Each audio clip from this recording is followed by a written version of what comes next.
दोस्तों, यह कहानी है बिहार के गांव की, जिसमें विजय नाम का लड़का रहता था। बचपन से ही पढ़ाई में होशियार विजय अपने मम्मी पापा की आखिरी उम्मीद था। विजय के दादा ने अपने समय में बुजुर्ग कर्ज ले लिया था, जिसको चुकाने में पापा की पूरी जिंदगी मजदूर में निकल गई। उनके पास थोड़ी सी ज़मीन थी, जिससे उनका गुजारा हो रहा था। पापा की तबीयत मजदूर करने खराब रहती थी, पर पापा विजय को इस बात का एहसास नहीं देने होते देते थे। विजय को पढ़ाई में इतना होशियार देखकर उसके मम्मी पापा ने हर वह काम किया जिससे वह विजय को पढ़ा पाए। विजय की कॉलेज की पढ़ाई खत्म हो गई थी और वह एक थोड़ी सी नौकरी करने लगा, जिससे उसका खर्चा निकल जाता और हाथ में वह कलेक्टर बनने की तैयारी भी कर रहा था। विजय अपने वक्त का एक मिनट भी फालतू नहीं गुजारा था। विजय ने पूरा समय पढ़ाई और नौकरी में ही लगा दिया। विजय के पापा को यह पता था कि वह कलेक्टर बनना चाहता है, इसीलिए घर की हालत बहुत ज़्यादा खराब होने पर भी उन्होंने विजय से कभी इस बात का जिक्र नहीं किया और न उससे सच्ची नौकरी करने के लिए कहा। लगातार 2 साल तक विजय पास नहीं हो पाया। उसके बाद भी उसके पिता ने अपना घर और ज़मीन गिरवी रखकर विजय को IAS की कोचिंग ज्वाइन करवाई और उसकी नौकरी छुड़वा दी और केवल पढ़ाई करने को कहा। विजय के पापा हमेशा उससे कहा करते, बेटा खेत और घर दोबारा आ जाएंगे, पर कलेक्टर दोबारा नहीं बन सकते। आज पूरे साल पढ़ाई करने के बाद विजय का रिजल्ट आ गया, जिससे वह अच्छे नंबर से निकल गया था। आज उसके पिता से ज़्यादा खुश कोई नहीं था। ऐसा लग रहा था जैसे विजय का सपना पूरा होने वाला है, पर भगवान को कुछ और ही मंजूर था। विजय का कल इंटरव्यू था और सुबह से उनके पापा की तबीयत खराब थी। विजय के पापा उसकी मां से बार बार कह रहे थे कि विजय को मत बताना, और उस दिन देर रात उनकी मौत हो गई।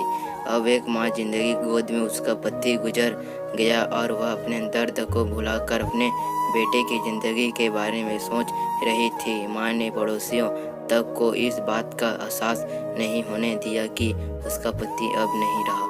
पूरी रात ऐसे रोई की आवाज़ भी न निकले और सुबह विजय जब इंटरव्यू देने जाने लगा तब माँ और पापा के आशीर्वाद के लिए उसने माँ को कॉल किया। Emotional sad story in Hindi. माँ ने पूरी हिम्मत लगा दी अपना सच छुपाने के लिए और विजय को आशीर्वाद दिया। और जब विजय ने पापा से बात करने को कहा तो पापा बोली, पापा अब तुमसे बात नहीं करेंगे, अब कलेक्टर से बात करेंगे। इतनी बात कह के माँ ने फ़ोन रख दिया। विजय का जब इंटरव्यू हो गया तब उसे बताया गया कि उसके पिता की तबीयत खराब है, तो उसका तुरंत घर जाना है। विजय को एक पल नहीं लगता अपने पिता की हालत समझने में। घर पहुंचकर पिता के पैरों में गिरकर वह जोर जोर से रोने लगा और कहने लगा, पापा उठो, देखो मैं कलेक्टर बन गया।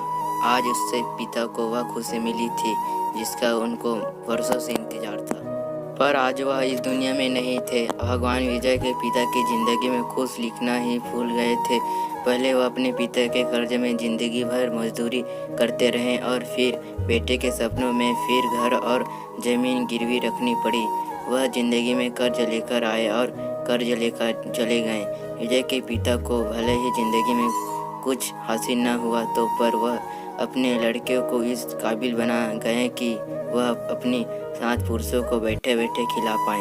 विजय की मां ने जो उस रात किया, जिसको करने का जज्बा बहुत कम लोगों में होता है। जब विजय कलेक्टर बनकर घर आया तब मां ने विजय से कहा, बेटा तुम आज इतने बड़े बन गए हो कि हजारों गरीबों का भला कर सकते हो। तब भी तुम्हारे सामने कोई गरीब मदद मांगने आए तो अपने पिता और मेरे बारे में सोचना। मैं तुम्हारे बराबर पढ़ी लिखी हूँ और समझदार तो नहीं हूँ, पर इतना ज़रूर जानती हूँ गरीब आदमी की बहुत मजबूरी होती है। तुम कभी किसी का बुरा मत करना। शिक्षा। दोस्तों, यह कहानी से हमें यह शिक्षा मिलती है कि वक्त कितना भी खराब हो, हम उस बदल जरूर सकते हैं। माँ और बाप के एहसानों को हम कभी नहीं उतार सकते, पर हम अपने कर्मों से उनकी इच्छा जरूर पूरी कर सकते हैं। अच्छाई पर आधारित है। Emotional side story in Hindi में आपने पढ़ा कि कैसे विजय के पिता का जीवन लग गया उसे कलेक्टर बनाने में। जब भी कोई किसी पोस्ट पर या जीवन में बहुत ऊपर किसी पद पर पहुंच जाता है, तब उसमें बहुत सारे लोगों की मेहनत और त्याग लगता है। जब हम 2 मिनट के किसी को अच्छा या बुरा कह देते हैं तब हम उसके जीवन का संघर्ष भूल जाते हैं। किसी अधिकारी या नेता बिजनेस को बुरा भला कहने से पहले उसके पीछे की मेहनत और त्याग के बारे में ज़रूर सोचें। धन्यवाद।